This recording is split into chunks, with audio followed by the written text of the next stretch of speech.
이어서 지구촌 개벽 소식입니다. 유럽 우주국이 지난해 발사한 우주망원경 유클리드의 첫 번째 성과물이 공개됐습니다.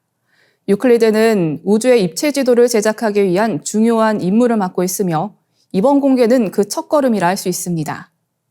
이번에 발표된 결과는 역대 최대 규모의 우주 지도 중 약 1%에 해당하지만 그 안에는 무려 1,400만 개의 은하와 우리 은하 내부의 수천만 개의 별들이 포함되어 있습니다. 유럽우주국은 10월 15일 이탈리아 밀라노에서 열린 국제우주대회에서 유클리드가 최근까지 수집한 데이터를 바탕으로 만든 우주지도를 공개했습니다. 유클리드는 지난해 7월 미 항공우주국 도움으로 발사되었으며 앞으로 6년 동안 우주의 입체 지도를 제작하고 암흑에너지와 암흑물질의 정체를 밝히는 임무를 수행할 예정입니다. 과학자들은 우리가 관측할 수 있는 우주물질은 전체의 5%에 불과하며 나머지 70%는 암흑에너지, 25%는 암흑물질로 구성되어 있다고 보고 있습니다. 유클리드는 최대 20억 개의 은하를 담은 입체 지도를 완성할 계획입니다. 이번에 공개된 우주지도는 유클리드가 지난 3월 25일부터 4월 8일까지 수집한 데이터로 만들어졌으며 그 데이터량은 무려 208기가픽셀에 달합니다. 이는 밤하늘의 보름달 500개가 차지하는 면적과 비슷한 크기입니다. 유럽우주국 유클리드 프로젝트 과학자인 팔레리아 페토리노는 유클리드의 목표는 전체 밤하늘의 3분의 1을 지도화하는 것이라며 이번에 공개한 지도는 최종 목표의 1%에 불과하지만 천문학자들이 우주를 연구하는 데 필요한 다양한 정보를 담고 있다고 밝혔습니다. 유클리드는 앞으로 더 넓고 상세한 우주 지도를 제작해 공개할 계획이며 현재 목표 데이터의 12%를 수집한 상태입니다. 최종 지도는 내년 3월에 우선 공개될 예정이며 학술 데이터는 2026년에 발표될 예정입니다. 다음 뉴스입니다. 볼로디미르 젤렌스키 우크라이나 대통령이 북한의 러시아 파병 가능성을 재차 언급하며 우크라이나 승리를 위한 지원을 호소했습니다. 우크라이나 매체 TCH에 따르면 젤렌스키 대통령은 17일 벨기에 브뤼셀에서 열린 유럽연합 정상회의 후 기자회견에서 이같이 밝혔습니다. 젤렌스키 대통령은 우리 정보당국에 따르면 북한이 러시아를 돕기 위해 1만 명의 병력을 준비하고 있다고 주장했습니다. 이 병력에는 지상군과 기술자를 포함한 여러 인력이 포함되며 일부 북한 정교들은 이미 러시아에 의해 점령된 우크라이나 영토에 배치됐다고 밝혔습니다.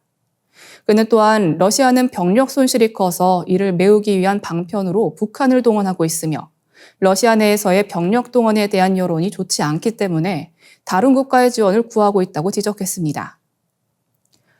젤렌스키 대통령은 이를 두고 전쟁의 또 다른 국가가 전면적으로 개입했다는 명확한 증거라고 말하며 과거 이란이 러시아에 드론과 미사일을 제공했지만 공식적으로 인력을 지원하지는 않았다고 덧붙였습니다. 이어 그는 이 문제를 미국과 유럽연합 정상들과 논의했다며 서방 파트너들이 우크라이나의 승리 계획을 지원하지 않으면 매우 어려운 상황에 직면할 것이라고 강조했습니다. 젤렌스키 대통령은 이날 브뤼셀에서 유럽연합 지도자들과 북대서양조약기구의 지지를 구하기 위해 참석했으며 러시아와의 전쟁을 끝내기 위한 승리 계획에 대한 서방의 지지를 호소했습니다. 또한 서방의 지원이 없더라도 우크라이나는 러시아의 침략에 맞서 끝까지 싸울 것이라고 다짐했습니다. 다음 뉴스입니다. 현재 일본인의 뿌리에 대해 통용되는 가설은 두 가지입니다. 하나는 야요이 시대와 고운 시대 모두 한반도에서 건너왔다는 이중 구조론입니다.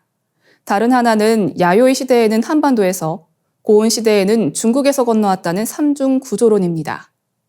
도쿄대를 중심으로 한 일본 연구진이 두 가지 가설 중 어느 것이 더 유력한지 알아보기 위해 야마구치현에 있는 2300년 전 야요이 시대의 도이가하마 유적에서 출토한 고대 일본인 유골에서 DNA를 추출해 게놈을 분석한 결과를 국제학술지 인간유전학저널에 발표했습니다.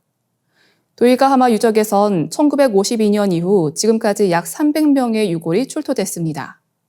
도이가하마 야요이는 조몬인과 비교해 길고 납작한 얼굴을 하고 있으며 평균 신장이 2에서 3cm 큰 것이 특징입니다. 연구진은 이를 조몬인, 고온시대 일본인, 현대 일본인, 동아시아 및 동북아시아계 고대 및 현대 유전체와 비교했습니다.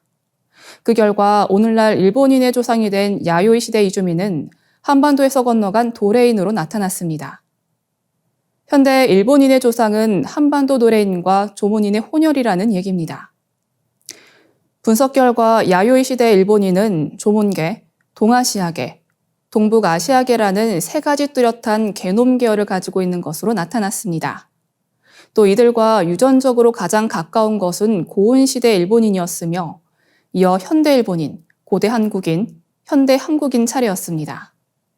연구진은 동아시아계와 동북아계의 게놈 성분 모두 갖고 있는 현대 한국인을 일본 열도에 도래한 집단으로 가정하고 이 집단이 조문인과 혼혈했을 경우를 상정해 분석했습니다.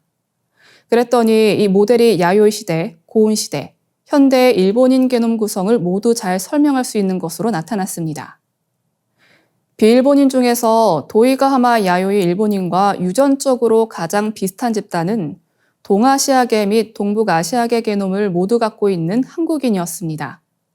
연구를 이끈 오하시준 교수는 이번 연구는 야요이 시대와 고은 시대 사이에 일본 열도로 이주한 사람 대부분이 한반도에서 왔음을 시사한다고 말했습니다. 이는 야요이 시대엔 동북아시아에서, 고분 시대엔 동아시아에서 이주민이 왔다는 삼중 구조로는 실제와 부합하지 않는다는 걸 뜻한다고 그는 덧붙였습니다. 연구진이 제시한 가장 가능성이 높은 시나리오를 요약하면 동아시아 및 동북아시아 계열 게놈을 모두 갖고 있는 한반도인이 야요이 시대부터 고은 시대까지 일본 열도로 지속적으로 건너왔다. 이들은 토착 조문인들과 혼혈했고 현대 일본인은 이 혼혈인들의 후손이다라고 말할 수 있습니다. 2001년 12월 지금은 물러난 일본 아키히토 당시 왕이 나의 선조인 칸무왕의 어머니는 백제 무령왕의 자손이다라고 고백하여 자신도 백제계의 피를 이어받았음을 시인한 바 있는데요. 수많은 고고학적 증거와 환단고기 기록에서 한민족은 일본 왕가의 뿌리이고 일본 민족 문화 전반에 걸쳐 뿌리 내리게 되는 바탕이었던 것입니다. 지금까지 아나운서 이영미였습니다. 더 많은 지구촌 개벽 소식이 궁금하시면 STV 상생방송 유튜브 채널을 구독해 주시기 바랍니다.